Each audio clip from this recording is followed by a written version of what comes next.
Goeiedag en welkom.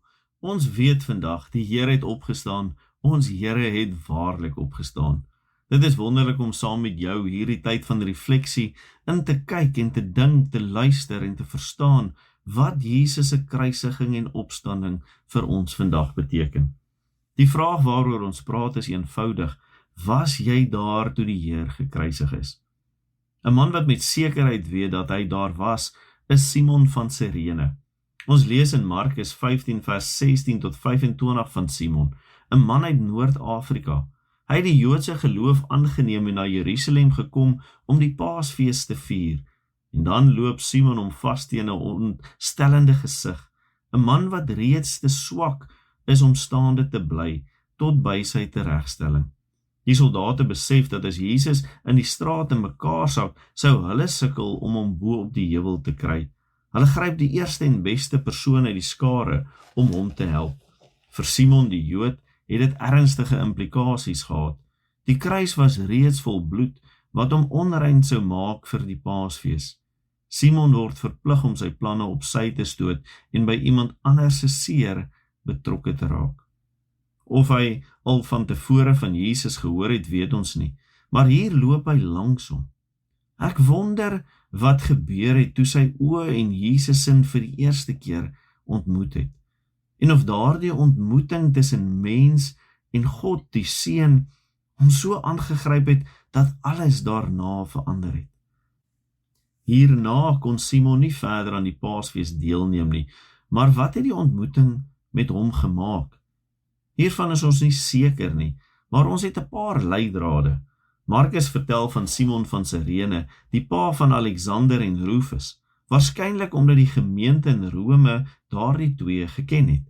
Hulle was waarskynlik medegelowiges, en dit sou beteken dat daardie ontmoeting van Simon met Jesus, Simon so geraak het, dat hy tot geloof gekom het, en dat ook sy huisgesin begin het om in Jesus te glo.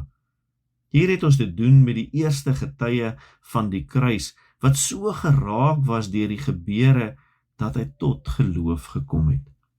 As jy die een is wat uit die skare gepluk is, en jy bevind jou onder dieselfde kruis as Jesus, en jy kyk daar onder die kruis in sy bebloede oë, en hy sou sê, volg my, dra hierdie kruis saam met my, help my in die uitbreiding van my koninkryk. Hoe sou jy reageer? Wat sou jy antwoord?